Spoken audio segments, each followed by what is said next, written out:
नमस्कार प्रिय मित्रों, मैं Mahendra लीलड़ Envira education YouTube channel पर आपका फिर से हार्दिक स्वागत करता हूं। अपन पढ़ रहे हैं राजस्थान हिस्ट्री और राजस्थान हिस्ट्री के अंतर्गत अपन ले रहे हैं सबसे महत्वपूर्ण वंश कहाँ के, किस रियासत के, मेवाड़ के। मेवाड़ का क्या इतिहास रहा है आप सभी जानते हो कि राजस्थान में इनकी क्या भूमिका रही है। मित्रों, अपन ने जो है पार्ट फर्स्ट के अंतर्गत पढ़ लिया था बप्पा रावल को। किसको? बप्पा रावल,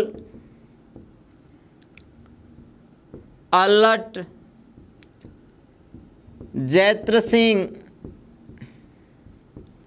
और इनके साथ साथ अपन ने अंतिम रावल उपाधि को धारण करने वाले शासक रतन सिंह को पढ़ लिया था और प्रथम शासक जिसने राणा की उपाधि धारण की थी राणा हमीर, इनको पढ़ लिया था। मुख्य रूप से इनके बारे में अपन ने जानकारी प्राप्त कर ली थी।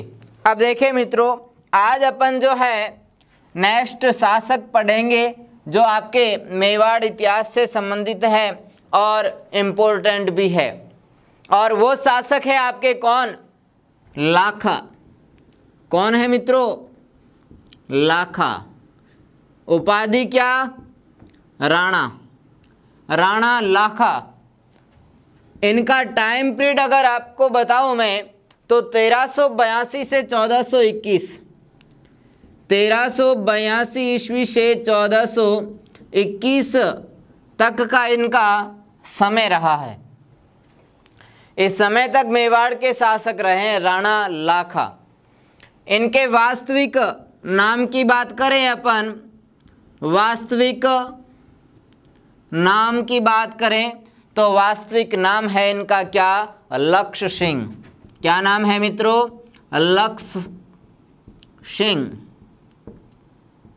अब अगर बात करें मित्रों राणा लाखा के समय की मेवाड़ में क्या क्या जो है विशेष रहा है, तो एक जगह है आपके मेवाड़ रियासत के अंतर्गत जावर। कौन सी जगह? जावर। और जावर किस जिले में है? तो वह है उदयपुर में। कहाँ पे है? उदयपुर में।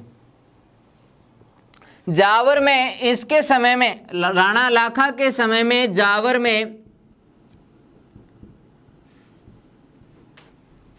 चांदी की खान प्राप्त हुई थी। क्या प्राप्त हुई थी? चांदी की खान प्राप्त हुई थी। और क्या हुआ था इनके समय में, राणा लाखा के समय में? एक झील बार बार पूछी जाती है मित्रों, पिछोला झील। कौन सी झील? पिछोला झील। तो इनके द्वारा या इनके समय में,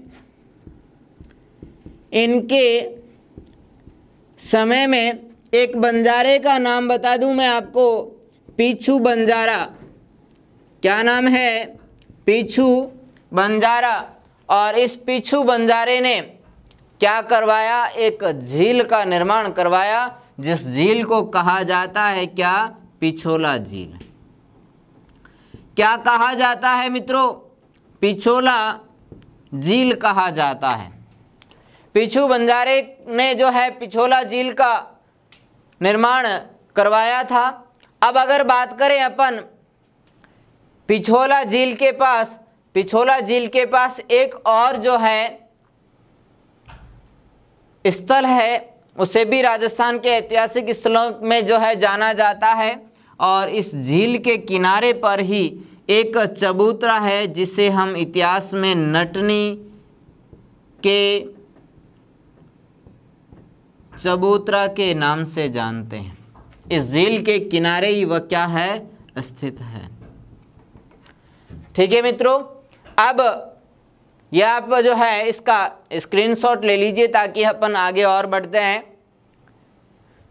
अब अपन यहाँ पे जो है मित्रों पढ़ेंगे मेवाड़ और एक बड़ी रियासत और जिसका नाम क्या? मारवाड़। मेवाड़ और मारवाड़ का जो वैवाहिक संबंध स्थापित होता है वह भी किनके समय होता है? राणा लाखा के समय में। इधर तो आपके मेवाड़ के जो है महाराणा या राणा कौन है? लाखा या लक्ष्य सिंह। और इधर मेवाड़ के अंदर है राणा चूड़ा, राव चूड़ा, राव चूड़ा। अब बात करें मित्रों अपन क्या संबंध है, कैसे क्या हुआ, तो राव चूड़ा के एक थी पुत्री, बहुत हंसती थी, यानी हंसाबाई, बहुत हंसने वाली हंसाबाई।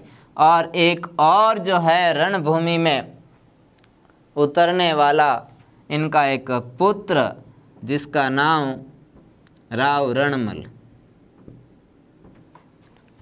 ठीक है मित्रों, ये है राव चूड़ा के पुत्र और पुत्री।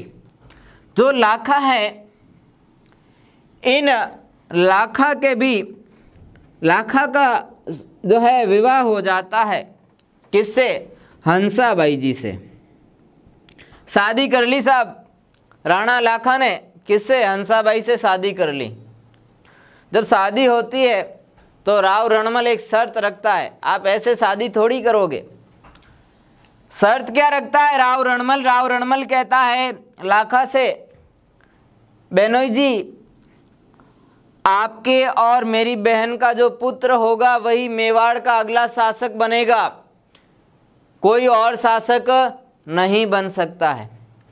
लाखा कहे सही है भाई, तू जो बात कह दी वह अपने मंजूर है, आपा तो शादी कर रिया किनु? हंसाबाई हूँ। जो पुत्र पैदा होगो तो वो मेवाड़ को कहीं बनेला, शासक बनेला। इतनी बात हो जाती है तो इन दोनों की क्या हो गई? शादी हो गई।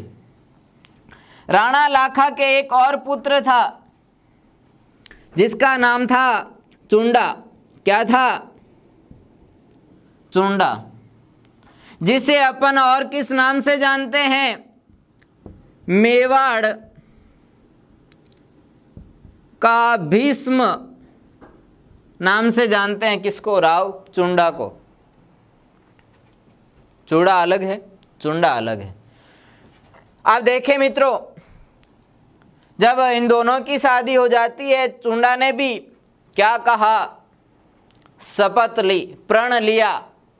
जैसे महाभारत के अंतर्गत भीष्म पितामह ने प्रण लिया, उसी प्रकार से राव चुंडा ने भी क्या ले लिया? प्रण ले लिया कि जब तक जीवित हूं तब तक मैं मेवाड़ का अगला शासक नहीं बनूंगा, क्योंकि पिताजी ने क्या कर दिया था? वचन दे दिया था, मैं पिता के वचनों को जो है पार लगाने का काम करूंगा।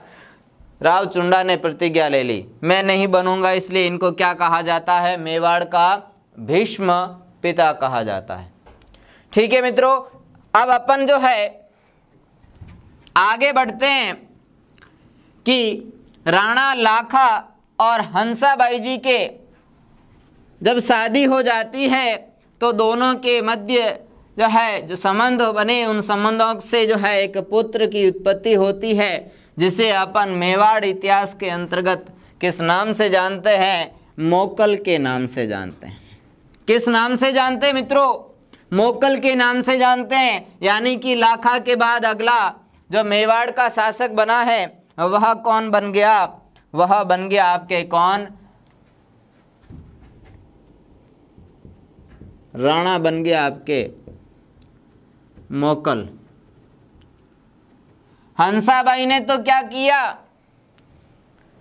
हंसाबाई ने राव चुंडा को मोकल का संरक्षक नियुक्त कर दिया। कुछ समय बाद हंसाबाई को अच्छा नहीं लगा तो उन्होंने क्या कर दिया कि राव रणमल को क्या कर दिया? इनका संरक्षक नियुक्त कर दिया और राणा चुंडा को क्या कर दिया? संरक्षक पद से हटा दिया। तब जो है मित्रों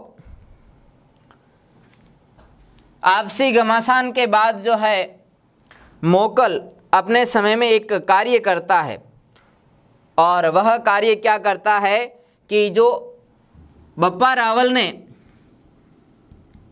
मंदिर बनाया था एकलिंग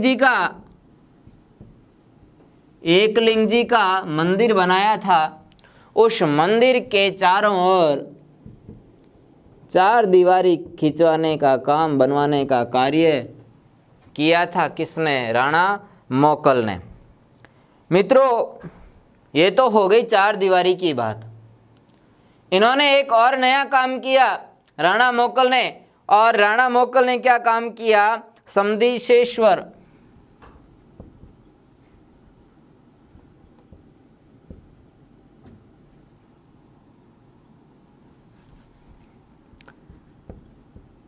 समधिद्वेश्वर भगवान का क्या बना दिया?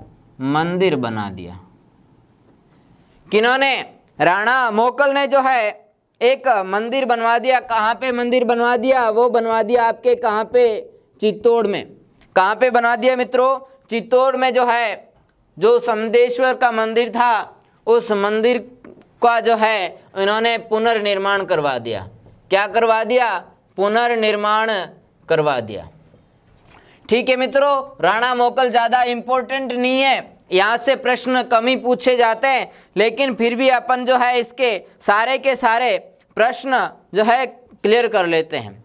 ये जो समदेश्वर का मंदिर है, उस मंदिर का नाम जो है पहले दूसरा नाम था, और वो नाम क्या था? वह नाम था त्रिभुवन नारायण।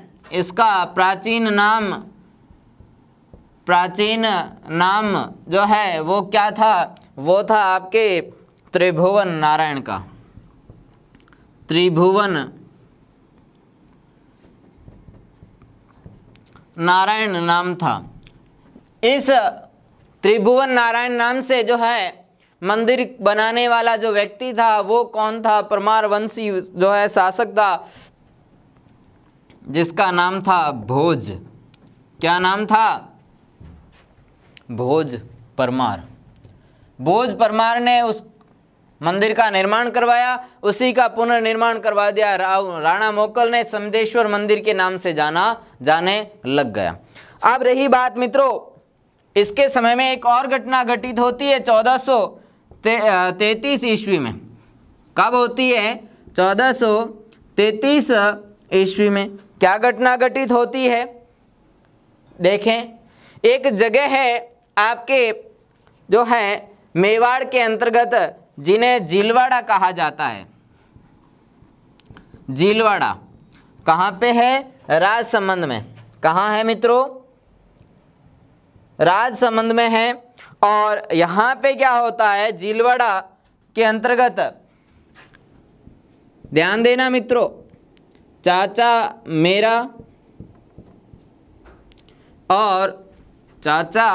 मेरा और महपा पंवार।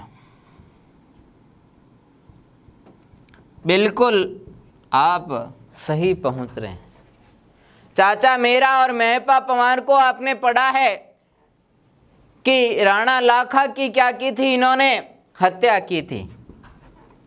तो अपने बाप की हत्या का बदला तो कौन लेगा? पुत्र लेगा ही लेगा। सॉरी, अपन उल्टा चल रहे हैं।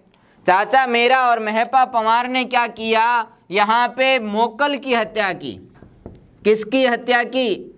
मोकल की हत्या कर दी। जितना इतना ज़्यादा महत्वपूर्ण नहीं, मोकल की क्या कर दी? हत्या कर दी। अब इसकी हत्या का बदला लेगा मोकल का पुत्र कुंभा, जिसने मेवाड़ के अंतर्गत जो 84 दुर्ग बने हुए, उनमें से 32 दुर्ग उसने खुद ने बनाए। मेवाड़ के स्थापत्य कला का जो स्वर्ण युग है वो किस शासक का है? वह है आपके कुंभा का। तो मोकल की हत्या कर दी किन्होंने? चाचा मेरा और महपा पंवार ने। और कहाँ पे कर दी? झीलवाड़ा के अंतर्गत, यानी जो राजसमंद के अंतर्गत 1433 ईस्वी में मोकल की क्या कर दी जाती है? हत्या कर दी जाती है। अब मित्रों ध्यान दें, यहाँ पे वेरी मोस्ट, अभी तक आपने चाहे लिखा हो चाहे नहीं लिखा हो, लेकिन अब जरूर लिखना, क्योंकि मेवाड़ से अगर स्थापत्य से संबंधित प्रश्न आ गया तो वह प्रश्न आपसे जरूर यहाँ से पड़ेगा, और वह प्रश्न है राणा कुंभा। एक वीर, एक स्थापत्य कला का जनक भी है। उसने स्थापत्य के क्षेत्र में 4 चांद भी लगाए हैं। वह शासक है आपका कौन? राणा कुंभा। अभी तक आपने चाहे लिखा हो चाहे नहीं लिखा हो, लेकिन अब लिखना ज़रूर स्टार्ट कर दीजिएगा। और मित्रों वीडियो एंड तक ज़रूर देखिएगा, क्योंकि अब अपने प्रश्न बनने शुरू हो जाएंगे। राणा कुंभा का जो है राज तिलक हो जाता है 1433 ईस्वी में। अभी अपन ने पढ़ा 1433 ईस्वी में मोकल की क्या हो जाती है? हत्या हो जाती है। जब हत्या हो जाती है तो इनका क्या हो जाता है? राज तिलक हो जाता है। और 1468 ईस्वी तक, कब तक मित्रों? 1468 ईस्वी तक ये शासन करते हैं मेवाड़ के महाराणा के तौर पर। मित्रों अब लेते हैं अपन राणा कुंभा। राणा कुंभा जिसका समय अभी आपने देखा 1433 से 1468 ईस्वी। 1433 मोकल की मृत्यु हो जाती है, हालांकि मृत्यु नहीं, हत्या होती है। चाचा मेरा और महपा पवार, 2 जो सामंत थे, उन्होंने क्या कर दी थी? हत्या कर दी थी, जीलवाड़ा के अंतर्गत, है ना। तो कुंभा ने क्या किया? कुंभा ने अपने संरक्षक जो थे रणमल, कौन? रणमल, कहाँ के? मारवाड़ के। कहाँ के हैं मित्रों? मारवाड़ के। इनके साथ मिलकर के अपने पिता की मृत्यु का या पिता की हत्या का क्या कर दिया? बदला ले लिया। अब देखिए मित्रों, सबसे पहला काम तो इन्होंने कर दिया, अपनी पिता की हत्यारों को जो है वापस उनकी हत्या करके बदला ले लिया। अब उसके बाद राणा कुंभा जो थे उन्होंने साम्राज्यवादी नीति का अनुकरण किया और अपनी जो है सीमा का प्रसार करना शुरू किया। सबसे पहले उन्होंने अपनी सीमा का प्रसार उत्तर में शुरू किया। उत्तर में शुरू किया यानी कि मारवाड़ की तरफ चलेंगे, मेवाड़ से मारवाड़ की तरफ जा रहे हैं, है ना। तो मेवाड़ के अंतर्गत जो राणा रणमल जो थे, इनकी तो हत्या कर देता है राव चुंडा। कौन कर देता है? राणा चुंडा कर देता है। कौन कर देता है? राणा चुंडा इनकी हत्या कर देता है ना। तो इनके एक पुत्र था और जिसका नाम था जोधा। क्या नाम था? जोधा नाम था। पुत्र का नाम है जोधा, यानी हंसाबाई का क्या हो गया? भतीजा हो गया। हंसाबाई इनके क्या लग गई? बुआ लग गई। अब देखें राणा कुंभा जो था, इस कुंभा और जोधा के मध्य संघर्ष हुआ, क्योंकि मारवाड़ में तो कौन बैठा है? जोधा, है ना। और इधर मेवाड़ में कौन है? कुंभा। मेवाड़ के जो क्षेत्र हैं वहां पे मित्रों ध्यान दें, आंवला की खेती होती है। आंवला सर्वाधिक होता है। और अपने मारवाड़ की बात करें तो अपने इधर जो है बबूल ज्यादा होते हैं। तो दोनों के मध्य एक संधि होती है, आंवल बावल की संधि। कौन सी संधि? आंवल बावल की संधि। किन किन के मध्य होती है? एक तो होती है कुंभा, और कुंभा के सामने है कौन?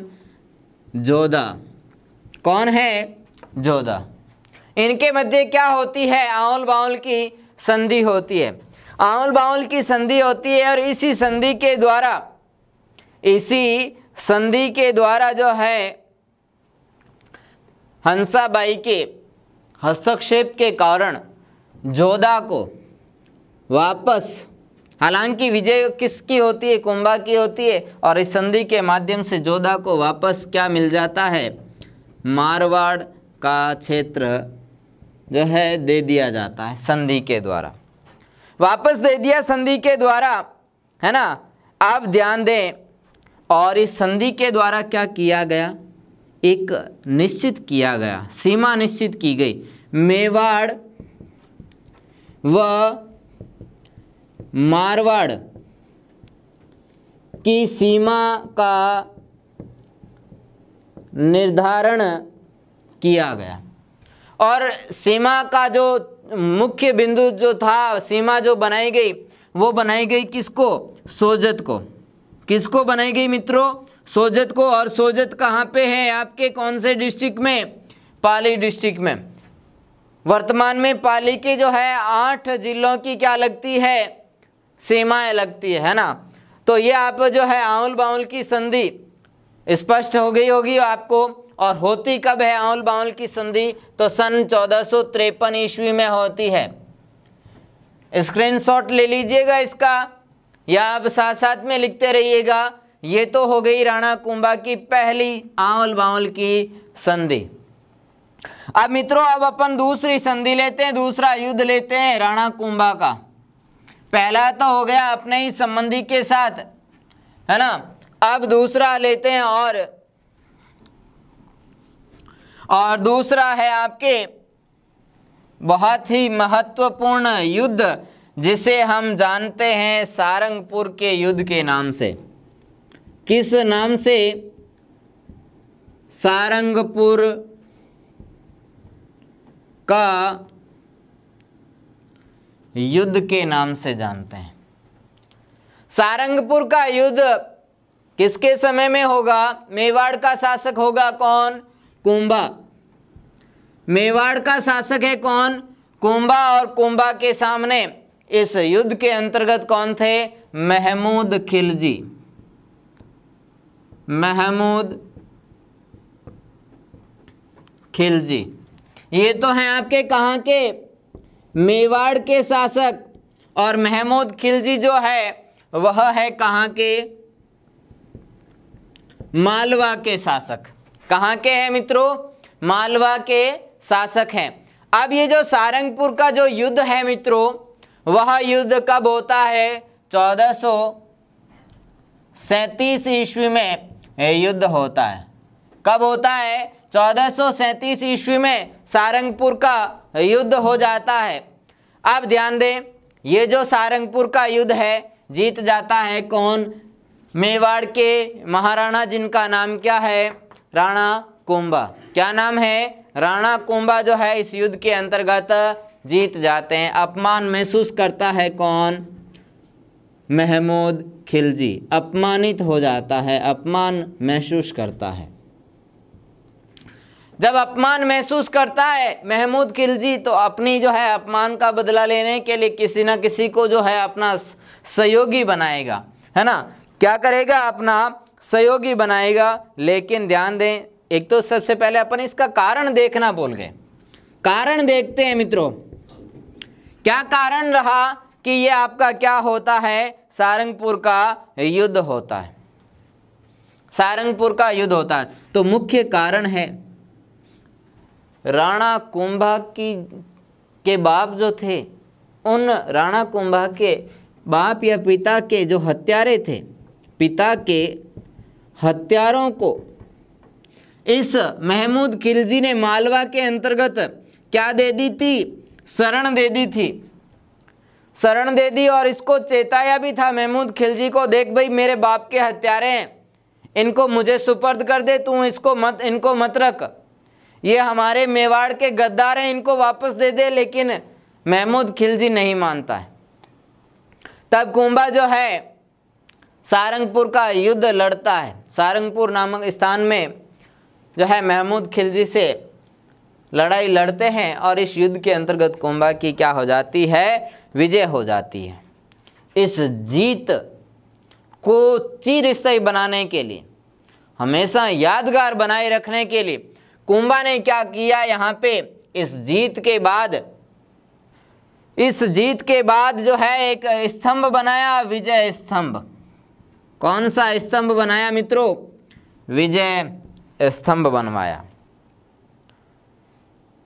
इनको अलग से पढ़ेंगे मित्रों। स्थापत्य जो कला होगी इसकी, कुंभा के स्थापत्य काल जो है उनके अंतर्गत पढ़ेंगे।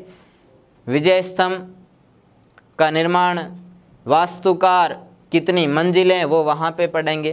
तो ये हो गई आपके सारंगपुर का युद्ध, हो गया आपके कब 1437 ईस्वी में सारंगपुर का युद्ध हो जाता है। अब अपन लेते हैं मित्रों, इस अपमान महसूस करने वाले के लिए कुछ संधि करते हैं। क्या करते हैं? संधि करते हैं। और संधि जो है, संधि करने वाला होगा कौन? आपका महमूद खिलजी। वो अपने पड़ोसी से क्या करेगा? संधि करेगा। मालवा गुजरात का ही क्षेत्र है, तो गुजरात के शासक से ही क्या करेंगे? संधि करेंगे। और उस संधि को इतिहास में हम अपन जानते हैं चंपानेर की संधि। चंपानेर की संधि के नाम से अपन जानते हैं। ये जो चंपानेर की संधि है मित्रों, वो होती है किन किन के मध्य में? ये होती है आपके, पहले तो डेट देख लेते हैं, 1456 ईस्वी में होती है। ठीक है, कब होती है? 1456 ईस्वी में होती है। आप देखिए मित्रों, ये होती है आपके एक तो होती है कुतुबुद्दीन शाह, क्या नाम है?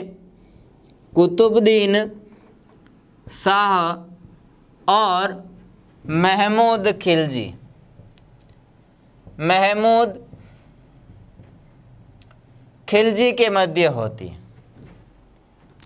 खिलजी जो है कहाँ का? मालवा का। और कुतुबुद्दीन शाह कहाँ का? गुजरात का। इन दोनों के मध्य संधि हो जाती है। उद्देश्य क्या रखा जाता है? इस संधि का उद्देश्य है, कुतुबुद्दीन शाह भी संधि करने का इच्छुक है। कारण कि ये नहीं समझ ले, ये नहीं हो कि गुजरात कहाँ पर? गुजरात पर कुंभा अधिकार कर ले, है ना। इसलिए इसने पहले ही इसके साथ क्या कर दिया? समझौता कर लिया। उद्देश्य रखा गया कि ये जो कुंभा है, इस कुंभा को क्या करवाया जाए? कुंभा को हराया जाए। कुंभा को हराया जाए, आगे बढ़ने से रोका जाए। ये उद्देश्य रखा गया कि संधि का, चंपानेर की संधि का। होती कब है? 1456 ईस्वी में। किन किन के मध्य? कुतुबुद्दीन शाह और महमूद खिलजी के साथ। अब अपन मित्रों एक और जो है, ज़्यादा युद्ध और संधियों के मध्य नहीं पढ़ेंगे, अंतिम एक युद्ध पढ़ेंगे अपन को, तो कुंभा का, है ना। किसका? राणा कुंभा का एक युद्ध पढ़ेंगे। और वह युद्ध होगा आपके, कौन सा युद्ध? बदनौर का युद्ध। कौन सा युद्ध मित्रों? बदनौर का युद्ध पढ़ेंगे। बदनौर जो जगह है मित्रों, वह किस जिले में है? आपके भीलवाड़ा में है। कहाँ पे पड़ती है? भीलवाड़ा में पड़ती है।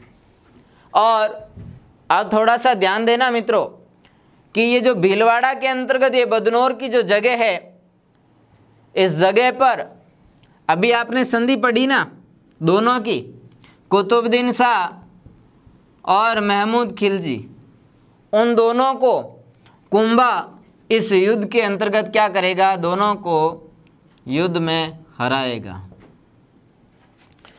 जीत जाता है कौन? कुंभा, है ना। अब अपन जो है मित्रों थोड़ा सा इम्पोर्टेंट जो मैटर है, वेरी मोस्ट इम्पोर्टेंट मैटर जो है वह अपन लेंगे। और वेरी मोस्ट इम्पोर्टेंट जो है उनके अंतर्गत क्या है आपके? वो है आपकी कुंभा की सांस्कृतिक उपलब्धियां। सांस्कृतिक उपलब्धियां 101% आपके जो है एग्जाम में इनसे संबंधित प्रश्न पूछे गए सांस्कृतिक उपलब्धियों में से। और सांस्कृतिक उपलब्धियों के अंतर्गत जो पहला आपके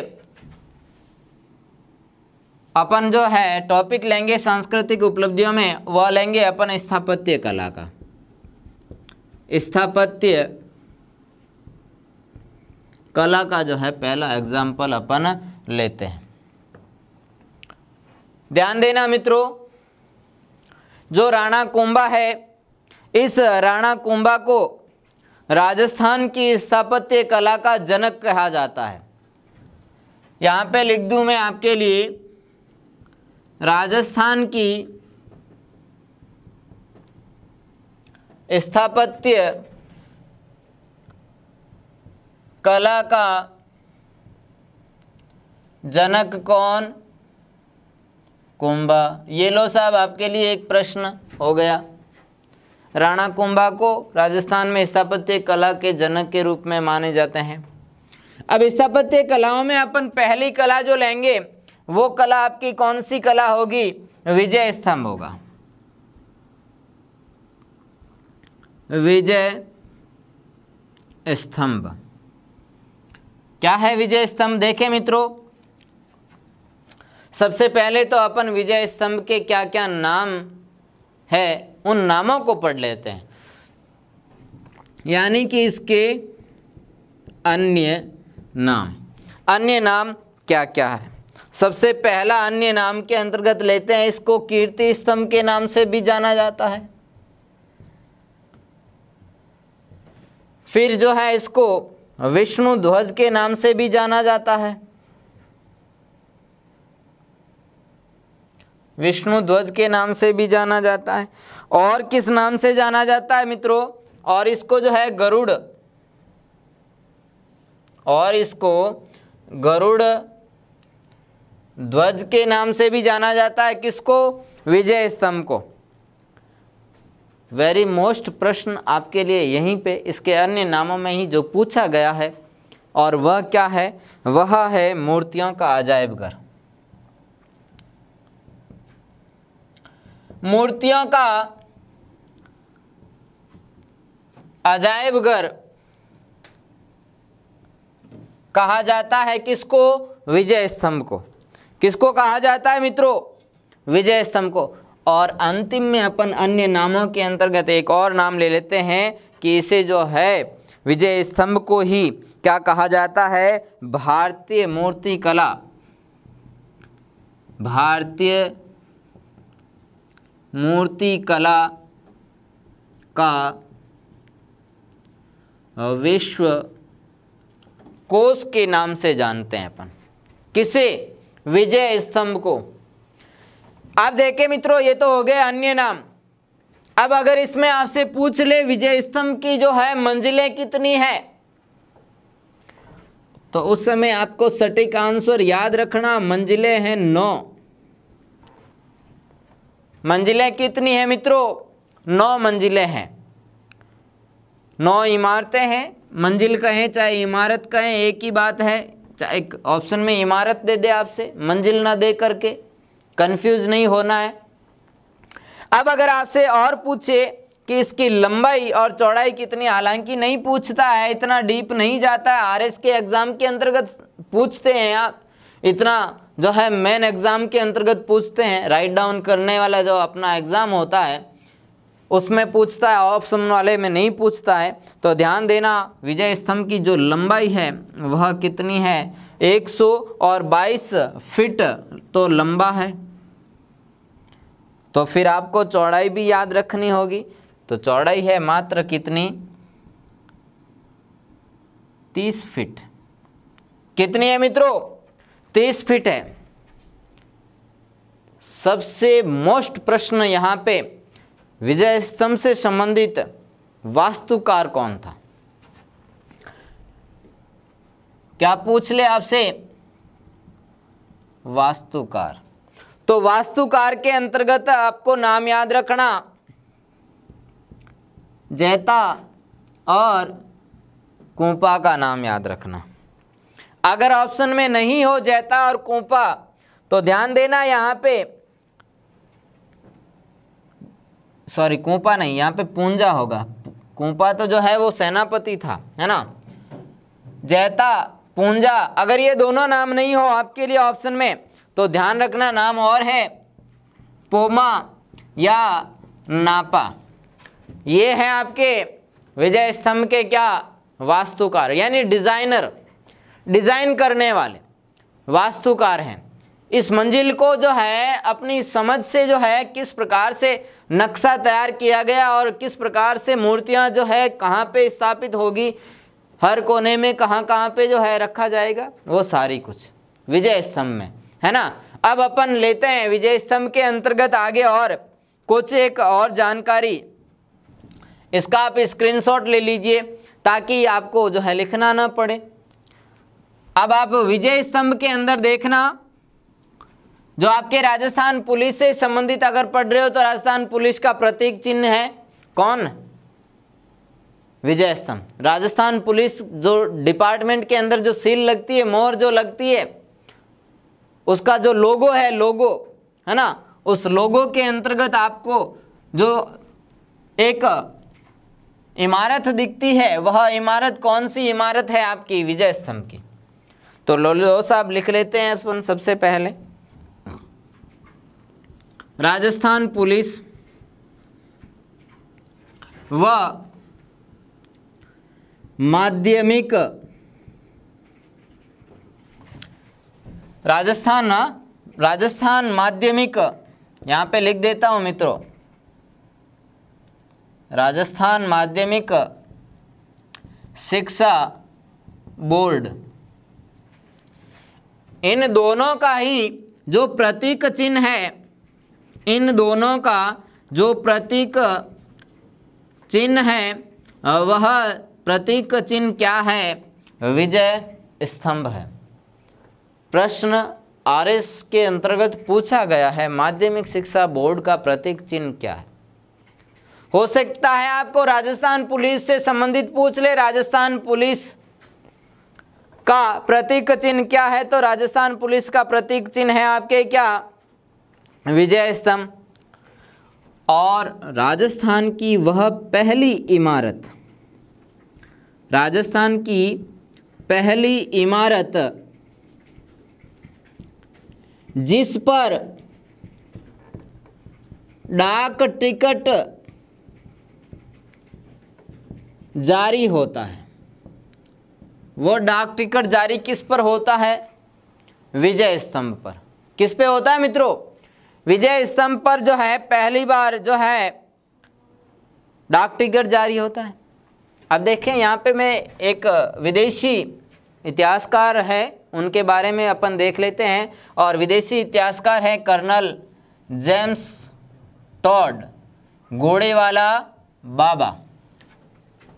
बार बार कह रहा हूँ घोड़े वाला बाबा, छोटे छोटे एग्जामों में पूछा गया, जैसे ये वन मित्र वनपाल वाले जो एग्ज़ाम है उनके अंतर्गत, वन रक्षक वाले एग्ज़ाम है उनमें पूछा गया है।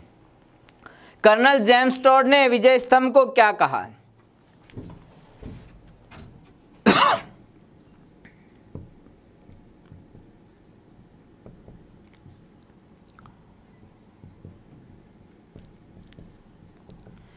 इसने कर्नल जेम्स टॉड ने कहा कि विजय स्तंभ जो है वो कुतुब मीनार के समान है। किसके समान है, कुतुब मीनार के समान है। ऐसा कहने वाले कौन है आपके, कर्नल जेम्स टॉड है। एक अपन और थोड़े से इतिहासकार के लिए जो है एक ले लेते हैं, उन्होंने क्या कहा, और उनका नाम है फर्ग्यूसन महोदय। क्या नाम है, फर्ग्यूसन। क्या नाम है मित्रों,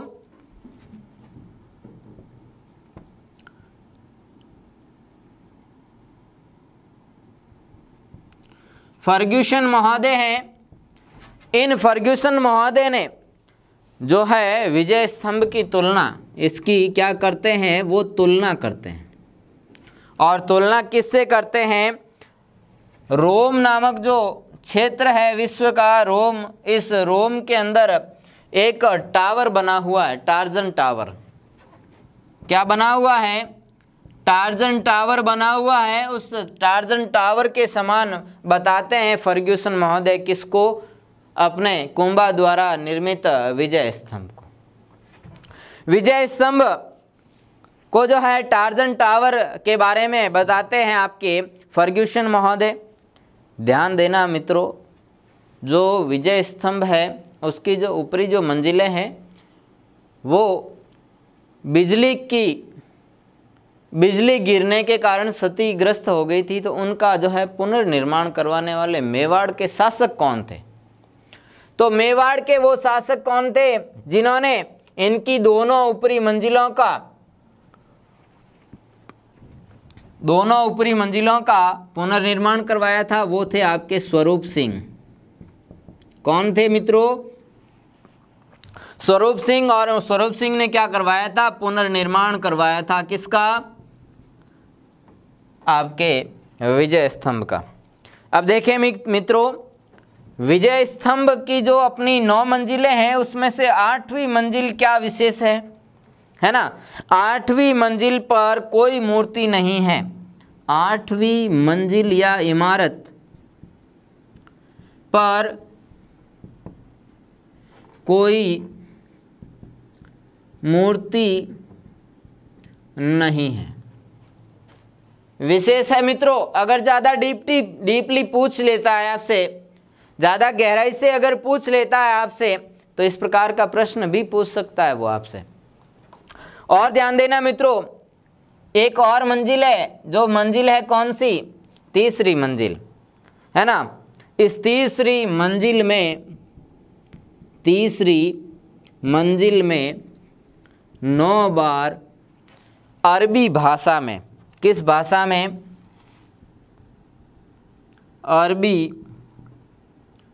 अरबी भाषा में एक शब्द लिखा गया है, जो मुस्लिम लोग उस शब्द को बहुत ज़्यादा पवित्र मानते हैं, और वह शब्द है अल्लाह। क्या शब्द है? अल्लाह। 9 बार अरबी भाषा में अल्लाह शब्द लिखा हुआ है। कौन सी मंजिल पर? तीसरी मंजिल पर, है ना? टोटल मंजिलें कितनी? 9 मंजिलें। टोटल मंजिलें हैं 9, उसमें से 8वीं मंजिल तो ऐसी है जिसमें किसी प्रकार का कोई मूर्ति नहीं लगी हुई है ना? तो अब अपन जो है, ये तो हो गई आपके किसकी बात? विजय स्तंभ की, है ना? अब देखें मित्रों, कीर्ति स्तंभ प्रशस्ति लिखी हुई है इसके बाहर। विजय स्तंभ के जो है बाहर एक कीर्ति स्तंभ प्रशस्ति लिखी गई है। क्या लिखा हुआ है? कीर्ति स्तंभ प्रशस्ति।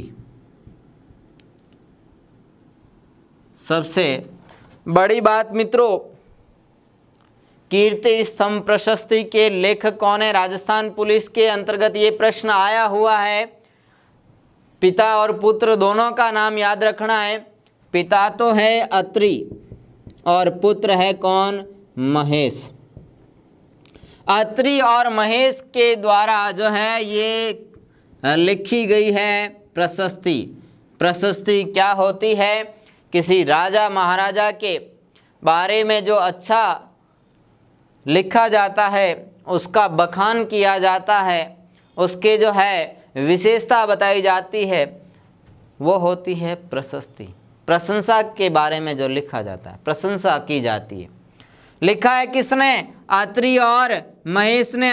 पिता है अत्रि और पुत्र है कौन? महेश। बाप और बेटे ने दोनों ने क्या लिख दी? कीर्ति स्तंभ प्रशस्ति लिख दी। तो आज अपन ने जो है स्थापत्य कलाएं पढ़ ली, और स्थापत्य कलाओं के अंतर्गत अपन ने क्या पढ़ा? विजय स्तंभ पढ़ा। क्या पढ़ा मित्रों? विजय स्तंभ पढ़ा। और ये जो विजय स्तंभ है उसके बाद अपन जो है क्या लेंगे? जो राणा कुंभा है, उस राणा कुंभा के द्वारा जो निर्मित किले हैं, है ना, किले पढ़ेंगे, उनकी पुस्तकें पढ़ेंगे, उनके नाटक पढ़ेंगे, उनके दरबारी कवि पढ़ेंगे। तो मेवाड़ के अंदर जो 84 किले हैं उनमें से 32 किले तो किसने बनवाए हैं? राणा कुंभा ने बनवाए हैं।